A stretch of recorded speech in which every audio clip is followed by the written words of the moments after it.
Welcome to episode 9 of Pallavi's water colour journal.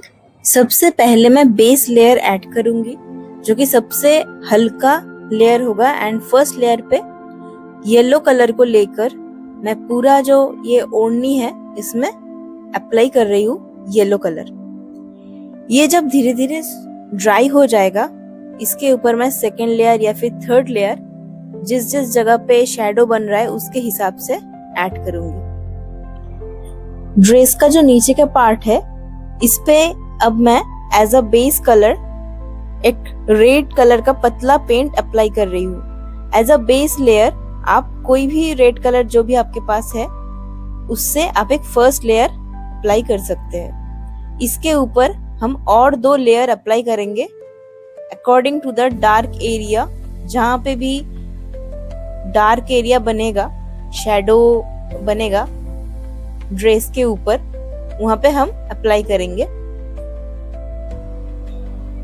Basically कोई भी water colour painting में यही होता है, सबसे पहले आपको बेस कलर ऐड करना पड़ता है जो सबसे हल्का होता है, सबसे लाइट टोन में होता है। इसके बाद हम धीरे धीरे मीडियम टोन जो मिड टोन बोला जाता है उसको ऐड करते हैं एंड आफ्टर दैट सबसे एंड में हम डार्केस्ट टोन को ऐड करते हैं। अभी मैं एक पतला ब्रश को लेकर ब्राउन कलर को अप्लाई कर रही हूँ। जहां पर भी फोल्ड बन रहा है ये घूंघट के ऊपर, तो उस जगह में मैं फोल्ड को दिखाने के लिए ब्राउन कलर को अप्लाई कर रही हूँ। यहाँ पर मैं एक पतला ब्रश को यूज कर रही हूँ। जिस टाइप का शेप हमें बनाना है, जिस जगह पे हम पेंट को अप्लाई करेंगे वहाँ पे किस टाइप के स्ट्रोक्स हमें डालना है। अगर पतला स्ट्रोक्स डालना है तो हम पतला ब्रश को यूज़ करेंगे। अगर पतले जगह पे पेंट करने के लिए हम मोटा ब्रश को यूज़ करते हैं तो जो शेप हम बनाना चाहते हैं उससे ज़्यादा मोटा शेप बन जाएगा जो हमारे पूरा पेंटिंग को ख़राब कर सकता है। इसीलिए राइट ब्रश को चूज़ करना भी बहुत ज़रूरी है। यहाँ पे आप देख सकते हैं हर एक फोल्ड में मैं ब्राउन कलर को अप्लाई कर रही हूँ। जिस जगह पर भी शैडो एरिया बन रहा है उस जगह पे अप्लाई कर रही हूँ एंड देन वाटर के हेल्प से उसे बाकी जगह के साथ मिक्स्ड कर रही हूँ ताकि कपड़े का जो फोल्ड है, कपड़े का जो रियलिस्टिक टेक्सचर है वो दिखे। Now I am applying a dark brown colour on the skin of this women. आप पिक्चर में देख सकते हैं इसका स्किन का जो कलर है उसको मैं उसी हिसाब से अप्लाई कर रही हूँ। यहाँ पर मैं जो कलर को अप्लाई कर रही हूँ ये फर्स्ट लेयर है।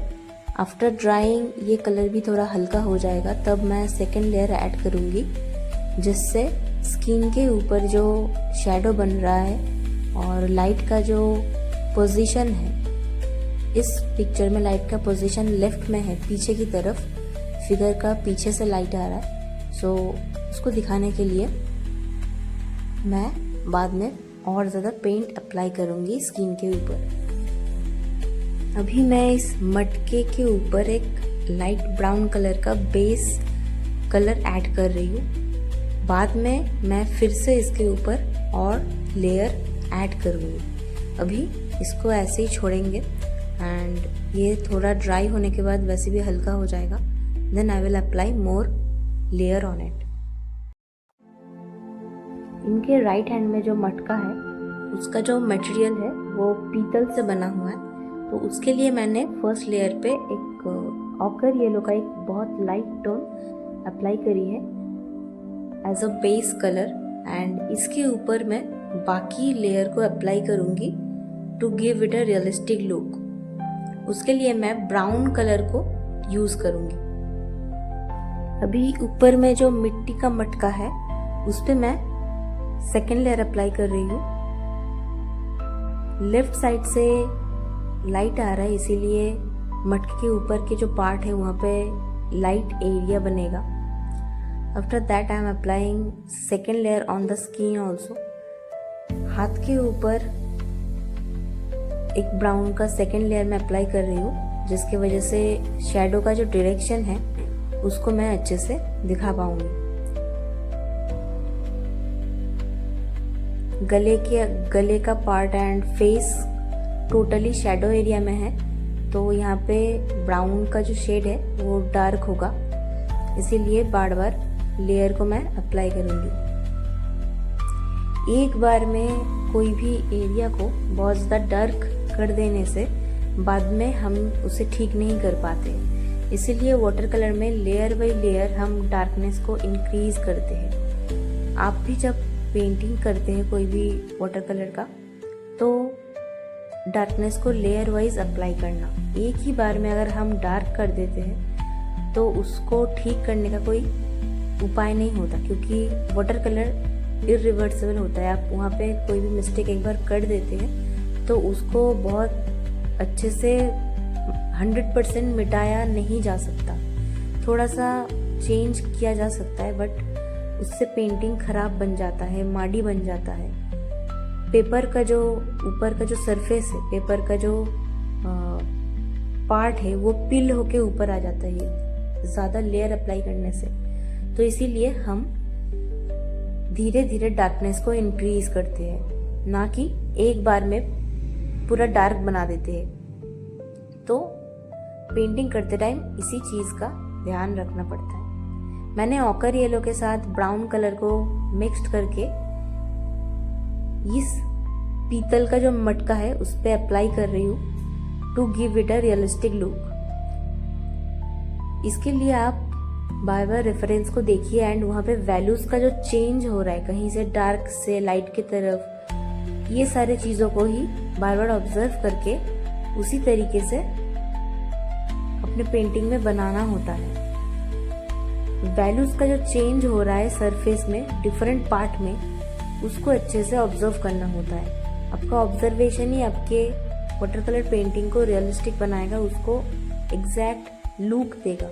इसीलिए कौन से जगह पे कैसा वैल्यूज का चेंज हो रहा है उसको अच्छे से ऑब्जर्व करिए एंड देन उसको अपने पेंटिंग में करने की कोशिश करिए। वाटर कलर स्केच करते टाइम ये 3 चीज़ें हमेशा ध्यान में रखना। The first is drawing. आप जो भी ऑब्जेक्ट को बनाना चाहते हैं उसका जो स्ट्रक्चर है उसको सही तरीके से ड्रॉ करना बहुत ज़रूरी है। ऐसा भी हो सकता है आप पेंसिल से पहले ड्रॉ कर ले, ऐसा भी हो सकता है आप डायरेक्ट कलर से बनाएं। ड्राइंग का ये मतलब नहीं होता है कि हम पेंसिल से आउटलाइन बनाएं। ऐसा भी हो सकता है कि कोई डायरेक्ट ब्रश को यूज़ करके, पेंट को यूज़ करके जो भी ऑब्जेक्ट का पेंटिंग बनाना है उसका स्ट्रक्चर को बना रहे हैं, तो वो भी ड्राइंग ही है। Drawing is basically the structure of your object. Then the most important thing is values. जब आप वाटर कलर पेंटिंग करते हैं या फिर कोई भी टाइप का आर्ट वर्क बनाते हैं, उसमें उसका जो 3D लुक है, उसका उस ऑब्जेक्ट का जो एक्चुअल जो फॉर्म है उसको दिखाने के लिए लाइट एंड शैडो को हम उसके ऊपर दिखाने की कोशिश करते हैं। कोई भी लाइट ऑब्जेक्ट के ऊपर पड़ने के बाद उसका फॉर्म को बाहर लाते हैं, उसको हम वैल्यूज के थ्रू दिखाते हैं। कई जगह पे डार्क, कई जगह पे लाइट, ये सारे चीज़ों को सही तरीके से अपने पेंटिंग में दिखाना होता है। तो ये हो गया सेकेंड इम्पॉर्टेंट थिंग, वैल्यूज को सही तरीके से अपने पेंटिंग में दिखाना।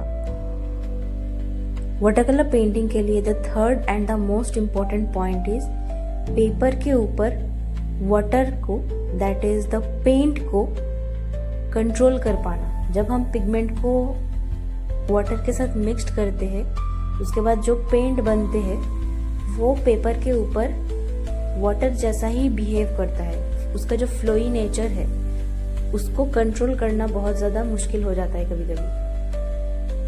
विथ टाइम एंड प्रैक्टिस हम अपने मिस्टेक्स को ऑब्जर्व करते हुए सही तरीके से पेंट करते हुए इसको मास्टर करते हैं। इसमें 2 चीज़ें होते हैं। एक होता है पेपर में जो भी पेंट हम अप्लाई कर रहे हैं उसको कितने टाइम तक ड्राई होने देना है, ताकि हमारा डिज़ायर्ड जो टेक्सचर है, जो स्ट्रोक्स है वो हमें मिले। हो सकता है हमें सॉफ्ट एजेस चाहिए, हो सकता है हमें हार्ड एजेस चाहिए। उसके ऊपर डिपेंड करके हम फर्स्ट लेयर को एक पर्टिकुलर टाइम तक ड्राई होने के लिए छोड़ते हैं। इसके साथ साथ हम जो भी पेंट को अप्लाई कर रहे हैं उसका जो थिकनेस है उसको समझना बहुत ज़रूरी होता है। फर्स्ट लेयर के बाद जब हम second layer, third layer apply करते हैं, धीरे धीरे पेंट का थिकनेस को बढ़ाना होता है, उसमें पानी कम यूज़ करना होता है। इससे क्या होता है, उसमें कॉलीफ्लावर जो इफेक्ट है, ब्लूमिंग कहते हैं, वो नहीं आते। इसीलिए पेंट का जो थिकनेस है उसको भी समझना बहुत ज़रूरी है एंड कितने टाइम तक पेंट को ड्राई होने देना है इसको भी समझना बहुत ज़रूरी है। इसीलिए वाटर कलर पेंटिंग थोड़ा टफ बन जाते हैं। यहाँ पे मिस्टेक्स एक बार होने पर उसको ठीक करने के लिए बहुत कम रास्ता होता है या फिर हम 100% उसको रिवर्स नहीं कर सकते। इसीलिए हमें केयरफुल रहना पड़ता है वाटर कलर पेंटिंग करते टाइम। इस पेंटिंग को पूरा कंप्लीट करने के लिए मुझे ऑलमोस्ट 28 मिनट्स टाइम लगा था। उसके बाद मैंने इस पर एडिट किया एंड पूरा वीडियो को थोड़ा स्पीड भी बढ़ाया इसका। तो आप भी जब पेंटिंग को बनाएंगे तो उसमें बहुत ज़्यादा टाइम लग सकता है, but with time and with patience अब धीरे धीरे इसको कंप्लीट करना, स्टेप बाय स्टेप हर एक लेयर को अप्लाई करते हुए फिनिशिंग की तरफ आगे बढ़ना। अब देख सकते हैं यहाँ पे बैंगल्स बनाते टाइम मैंने पहले डार्क रेड कलर अप्लाई करी एंड उसके ऊपर थोड़ा वाइट पेंट से उसके ऊपर जो लाइट पड़ रहा है उसका टेक्सचर को यहाँ पे ऐड करी। जब भी जहाँ पे जिस भी जगह पे ज़रूरत पड़ रहा है वहाँ पे मैं डार्कनेस को बढ़ा रही हूँ, फिर से पेंट को अप्लाई कर रही हूँ। इस तरीके से स्टेप बाय स्टेप हम धीरे धीरे पेंटिंग को कंप्लीट करेंगे। विद टाइम आपका पेंटिंग और ज़्यादा अच्छा होगा एंड आपका टाइम भी कम लगेगा जब आप समझ जाएंगे कि किस तरीके से एक लेयर के बाद दूसरे लेयर को अप्लाई करना होता है। मटके में भी थोड़ा सा पेंट अप्लाई करना पड़ेगा क्योंकि बहुत ज़्यादा हल्का हो गया था and this will be the final touch. उसके बाद मेरी ये स्केच कंप्लीट हो जाएगा। ऐसे ही more water colour related videos को देखने के लिए एंड वाटर कलर को और अच्छे से सीखने के लिए मेरे इस चैनल के साथ कनेक्टेड रहना। Thanks for watching, stay connected.